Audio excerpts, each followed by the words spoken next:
ગરબાડાના સીમળિયા બુઝુર્ગ ગામે રસ્તો ન હોવાથી ગ્રામજનો ત્રાહિમામ, કાદવ કીચડના કારણે ગ્રામજનોને હાલાકી।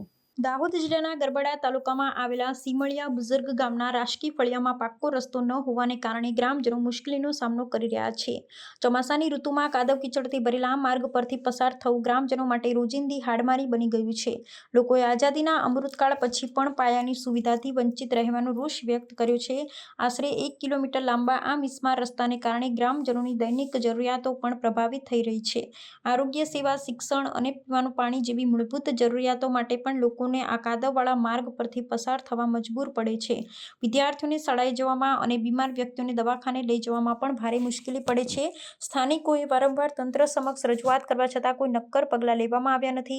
ગ્રામજનો હવે સરકાર પાસે વહેલી તકે પાક્કો રસ્તો બનાવવાની માંગ કરી રહ્યા છે, જેથી તેઓ આ દુર્દશામાંથી મુક્તિ મેળવી શકે। તેમની આ માંગણીઓ જો સત્વરે સ્વીકારવામાં ન આવે તો ગ્રામજનો દ્વારા આંદોલન કરવાની પણ ચીમકી ઉચ્ચારવામાં આવી છે।